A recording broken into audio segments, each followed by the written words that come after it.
नमस्ते।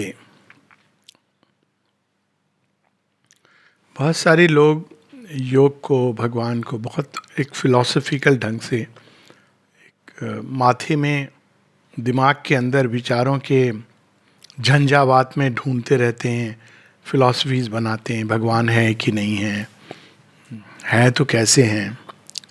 लेकिन सच तो यह है कि मानव जीवन को अगर हम देखें तो हमारे पास बहुत ज़्यादा विकल्प है नहीं भगवान के सिवा। यानी अब इसको ऐसे समझें कि अगर हम अपने जीवन को देखें, हमको कोई किताब पढ़ने की ज़रूरत नहीं है, तो एक बात तो स्पष्ट दिखाई देती कि जीवन अपूर्ण है।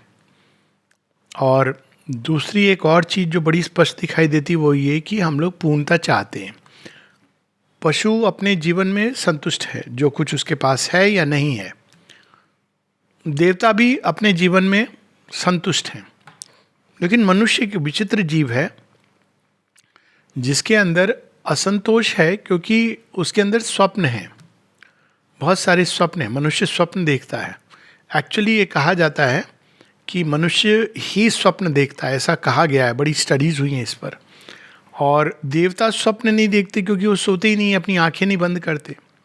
और पशु हैं, वो सारे समय आंखें बंद किए रहते हैं, तो उनको स्वप्न देखते भी हैं कि नहीं मालूम नहीं। लेकिन मनुष्य स्वप्न देखता है। ये इस बात का संकेत है कि बहुत कुछ है जो मनुष्य के अंदर चलता रहता है, जन्म लेना चाहता है, लेकिन जब वो अपने वास्तविक जीवन को देखता है तो उसके स्वप्न और उसके वास्तविक जीवन में जो दूरी है यथार्थ में, यही उसके दुख का कारण भी होती है। तो दुख केवल एक बाहर की घटना, कई लोगों को लगता है कि दुख बाहर परिस्थितियों के कारण है, वो परिस्थितियां ठीक हो जाएंगी तो दुख का समाधान निकल आएगा। और करते भी हैं लोग, कुछ हद तक क्षणिक समाधान तो नहीं, लेकिन कुछ समय तक निकलता है। लेकिन वो प्यास ऐसी है मनुष्य के अंदर कि आप बाहर सब कुछ परफेक्ट बना दें, परफेक्ट यानी जो मानव कल्पना है, फिर भी दुख का कारण निकलेगा, क्योंकि उसका बीज अंदर में है। मनुष्य कभी भी केवल भौतिक वातावरण से कि भव्यता से कभी भी केवल उससे खुश नहीं रह सकता है। उसको और भी बहुत सारे उसके अंदर स्तर हैं, उसके अंदर भावनात्मक भूख है, उसके अंदर एक इंटेलेक्चुअल, एक ज्ञान की प्यास है, उसके अंदर एक आध्यात्मिक अभिप्सा है। ये सब मनुष्य के अंदर है। और यही कारण है कि वो अपनी अपूर्णता को बहुत ही अधिक तीव्रता से अनुभव करता है। तो ये हमारी अवस्था है। और इस उसका जो बाहरी जो सिम्टम है, जो बाहर से दिखाई देता है, वो दुख, नाना प्रकार के दुख, आदि व्याधि, रोग, शोक, नाना प्रकार के दुख। अब इसको देखकर इसका हल ढूंढने के कई उपाय हुए हैं, जितने भी प्रबुद्ध मनुष्य हैं।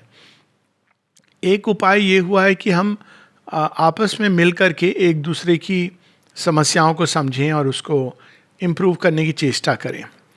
तो कुछ मनीषी ऐसा समझते हैं कि मनुष्य की समस्या बेसिकली रोटी कपड़ा मकान है, या उसके रोग हैं इत्यादि हैं, और इस प्रकार से वो उसको ठीक करने की चेष्टा करते हैं। वहीं से एक फिलंथ्रोपिक भाव, एक प्रकार की मानवता ये सच्ची मानवता नहीं है, लेकिन एक प्रकार से कि जिनके पास कम है हम उनको दें, कोई रोगी हैं उनको हम फ्री ट्रीटमेंट कर दें, इत्यादि इत्यादि प्रकार से हम प्रयास करते हैं मनुष्य को ठीक करने का, मनुष्य की समस्या को ठीक करने का, समाधान करने का। लेकिन ये भी देखा गया है कि ये समाधान नहीं होता है। जितने भी आप हॉस्पिटल बना लीजिए, लेकिन रोग बढ़ते जाते हैं। आप खूब सारा धन दे दीजिए, तो जो लोग हैं जिनके पास बहुत धन है वो भी दुखी हैं।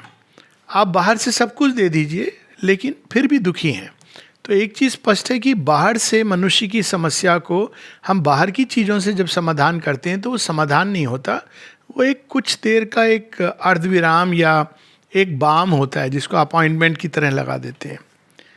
तो फिर एक दूसरे जो ये, लेकिन वेस्टर्न कंटेक्स्ट में इसी प्रकार से यूरोपियन सभ्यता में जो मनुष्य को मानवतावाद आया, उसमें यही आया कि हम बाहर से मनुष्य की समस्याओं को बाहर से सुलझाएं। तो वहीं से इस प्रकार की चीज़ें कि गरीबों के लिए अस्पताल खोल देना, इसको बहुत बड़ा माना जाने लगा, टू ट्रीट द सिक, या मकान बना देना या उनको पैसे दे देना, कपड़े दे देना, भोजन की सुविधा दे देना। ये एक प्रकार की मानवतावाद एक सॉल्यूशन के रूप में प्रकट की गई।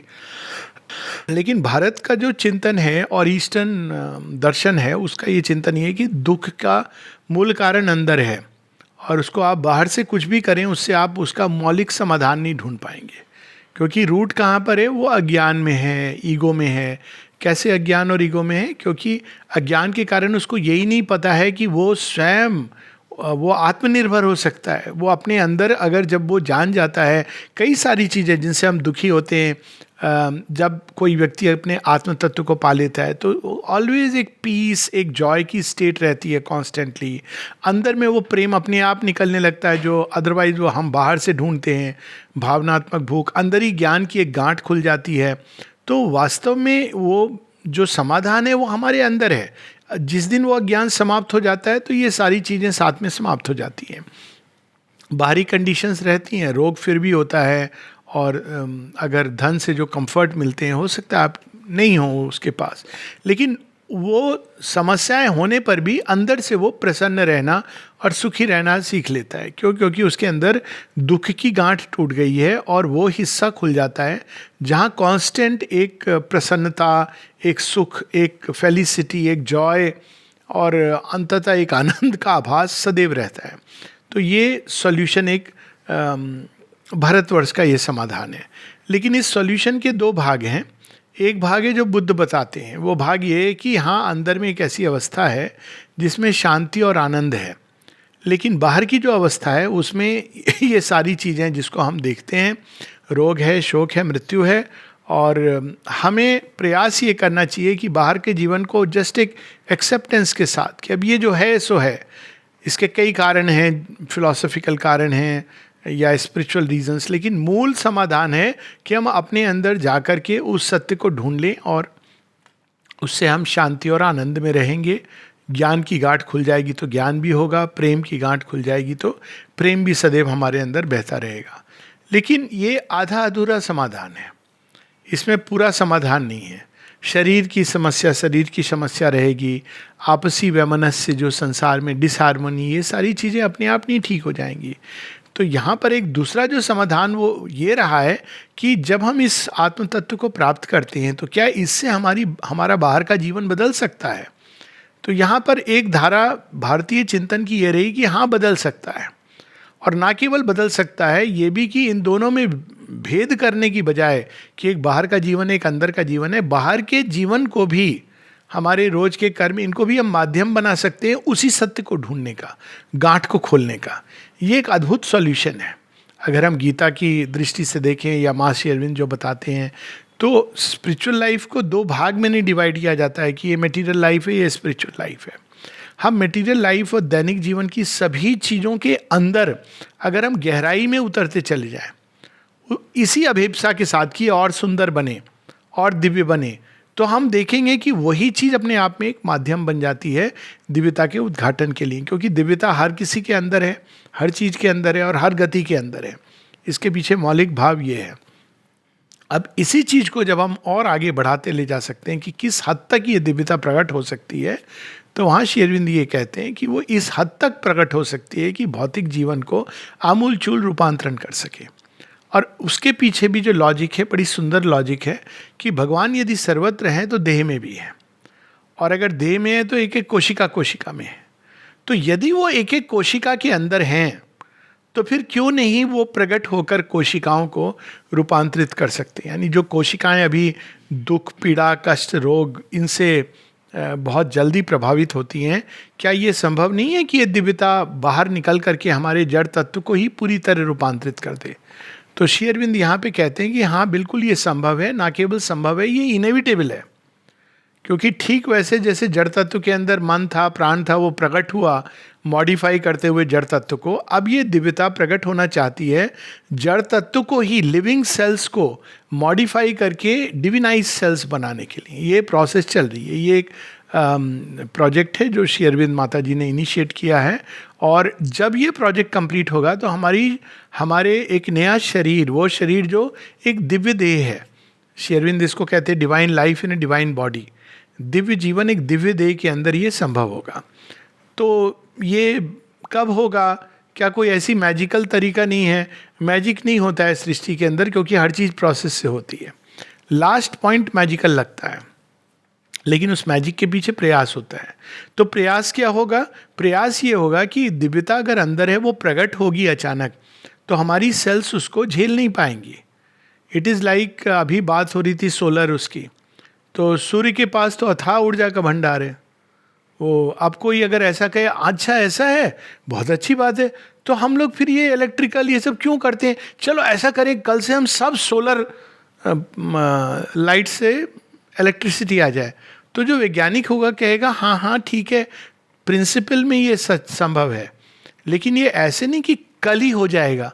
तो कोई कहे क्यों नहीं कल हो सकता है, एनर्जी है, आपकी इच्छा है, हो जाना चाहिए। तो वैज्ञानिक क्या कहेगा कि पहले मुझे सोलर पैनल्स लगाने होंगे, उसके भी पहले एक्सेप्टेंस होनी होगी लोगों की। जब कोई भी नई चीज़ आती है, नया आइडिया, तो पहले तो लोग ही उसको रिजेक्ट करते हैं। यहाँ तक आप ये रेजिस्टेंस इस हद तक जाता है कि एक समय था गांव में, जब बिजली जब आई थी, फ्रिज आया था, एसी आया था, एक रेजिस्टेंस थी इसके प्रति। पता नहीं आप लोगों ने इसको अनुभव किया है कि नहीं। फ्रिज का मतलब ये था कि ये तो बिगड़ गए हैं, हमारे मटके का पानी बेस्ट है।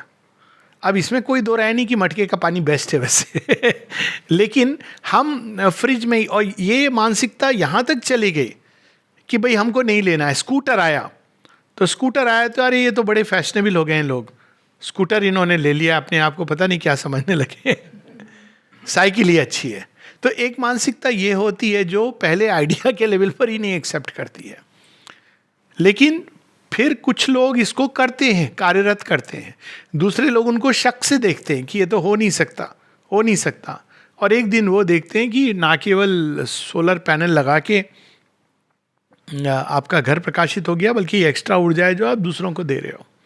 लेकिन यहाँ पर समस्या नहीं उठती, तो लोग कहते हैं हाँ ये तो संभव है, हो सकता है। अब श्री अरविंद के योग में यहाँ तक बात चली गई है कि हो सकता है, ये संभव है, ये पॉसिबल है। तो फिर आता है कि ठीक है हम भी सोलर पैनल कल लगवा लेते हैं। तो फिर आपको ये आता है कि हाँ लगवा सकते हैं, आपकी बिल्डिंग के लिए इसमें इतने लाख रुपए लगेंगे। तो फिर क्या मनुष्य कैलकुलेट करता है, कहता है भाई हर महीने का हमारा बिजली का खर्चा तो 200 रुपये आते हैं, हम लाखों रुपए लगा के सोलर पैनल लगवाएंगे, उसके बाद हमारी बिजली फ्री होगी, पर अभी तो हमको ये लॉस होगा। यही चीज़ सुप्रामेंटल स्पिरिचुअलिटी की भी समस्या है। आप श्री अरविंद कहते हैं if you give your self completely the divine will be completely with you. हम कहते हैं ये कंप्लीट वाला हिसाब ठीक नहीं है। भगवान किश्तों में हम दे दें अपने आप को, रोज़ हम आधे घंटे बैठ के ध्यान कर लेंगे। ये और बात है कि आधे घंटे में हम 5 मिनट ध्यान करेंगे, आपका प्रयास ऐसा नहीं होगा भगवान की हम जाके समाधि पे प्रणाम कर दें और हम रूपांतरित हो जाएं। तो भगवान कहेंगे ऐसे होगा नहीं, अब ये तो इनिशियल लेइंग डाउन का कॉस्ट है। अब यहाँ पे होती है लीप ऑफ फेथ कि सच में इज इट वर्थ इट। तो ह्यूमन माइंड कैलकुलेट करता है is it worth it, even जब उसको पता है इट इज़ वर्थ इट, फिर वो कहता है बड़ा झमेला है, इसको बुलाओ, इंजीनियर पैनल लगाएगा, ना जाने क्या लगाएगा। एग्जैक्टली यही चीज़ श्री अरविंद के योग के साथ हो रही है। सेल्स हमारी डिविनाइज्ड हो सकती हैं, बॉडी डिविनाइज्ड हो सकती है। It is equivalent to the first idea कि सूर्य से हमारे घर, हमारा पूरा घर प्रकाशित हो सकता है। कई लोग इसको रेजिस्ट करते हैं, नहीं हमारे बिजली के बल्ब में क्या बुराई है, देखो कितनी अच्छी लाइटिंग होती है। बात बुराई की नहीं, ऊर्जा का अपव्यय हो रहा है, कोई बात नहीं, हो तो जहाँ अपव्यय हो रहा है होने दो। लेकिन वही चीज़ हम सोलर से बहुत अच्छी कर सकते हैं। अच्छा ऐसा हाँ होता होगा, हमें दिखाओ कहीं पहला स्पेसिमेन। अब पहले स्पेसिमेन तो माँ श्री अरविंद ही है, और भी हैं जिनके अंदर डिफरेंट लेवल्स पे वर्क है। और दूसरी समस्या ये है कि पहला स्पेसिमेन देखने की अगर हम वेट करेंगे, तो अगर पहला स्पेसिमेन प्रकट भी हो जाएगा तो हम कैसे जानेंगे, कैसे देखेंगे। कंप्लीट डिविनाइजेशन बॉडी का भी नहीं हुआ है, तो या तो हम 1000 साल वेट करेंगे पहला स्पेसिमेन देखने के लिए, या हम कहेंगे हमें इसमें विश्वास है, हम चलते हैं इस राह पे, देखते हैं। पायोनियर्स, इसलिए श्री अरविंद कहते हैं कि दिस योगा एक्चुअली जो पायनियरिंग स्पिरिट है कि नहीं है हमारे पास पहला स्पेसिमेन, लेकिन बात अच्छी लग रही है, पक्की लग रही है, और कहने वाले कौन है, माँ श्री अरविंद। चलो लेट्स ट्राई इट। तो हम क्या करते हैं, अपने शरीर को, अपने मन प्राण को कहते हैं इसको आप जरा कन्वर्ट कर दीजिए सोलर पैनल में। Solar panel exactly the supermentalized chip. तो फिर वो प्रयास करते हैं और वो एक्सपेरिमेंट शुरू होगा। Laying down of all the system, उसमें समय लगेगा। लेकिन इसी प्रकार से कालांतर में कुछ लोग अपने आप को प्रस्तुत करते हैं, होते होते एक दिन एक सब कुछ सारे एक्सपेरिमेंट के स्टेप्स होकर रेडीनेस आ जाती है और सडनली अनएक्सपेक्टेडली एक नई दिव्य प्रजाति सामने आती है। अगर आप इवोल्यूशन का इतिहास देखें तो यही इतिहास है। कोई भी इवोल्यूशन एक स्टेप में कभी नहीं होता है, मेजर इवोल्यूशन तो बिल्कुल नहीं। ह्यूमन बीइंग को ह्यूमन बीइंग बनने में 9 स्टेप्स लगे थे, सब डिसअपियर हो गए। तो अब मूल समस्या यह है कि क्या हम सच में इस समाधान, जो परमानेंट समाधान होगा, बिजली की समस्या का आपका परमानेंट समाधान है, अखंड ऊर्जा है सूर्य के पास, 5000 बिलियन ईयर्स अभी चलेगी, उसके बाद की बात छोड़ दीजिए, तो परमानेंट सॉल्यूशन है। और उसी प्रकार से ये एक permanent solution, divinization of the body, लेकिन प्रोसेस है, मैजिक नहीं है, ये मिरेकल नहीं है, क्योंकि आपकी सेल्स को उसके प्रति खुलना है और स्वीकार करना है। सेल्स के अंदर, बॉडी के अंदर ये फेथ आना है कि हाँ ये संभव है। और बॉडी के अंदर फेथ अभी क्या है, नहीं नहीं नहीं नहीं, ये सारी दवाइयाँ ही सॉल्यूशन है। तो पहले तो उसको पुरानी श्रद्धा को पीछे करना है, नई श्रद्धा को स्थापित करना है। ऐसे कुछ लोग होंगे। फिर उसके अंदर अभीप्सा को जलाना है कि नहीं, even the very body must Aspire for the divine. और उसके बाद धीरे धीरे वो शक्ति कार्य करती हुई रूपांतरित करेगी। तो ये एक परमानेंट सॉल्यूशन है जो श्री अरविंद माता जी, जिससे आधा अधूरा नहीं कि अंदर में भगवान पा लिया, बाहर जीवन वैसे ही चलेगा।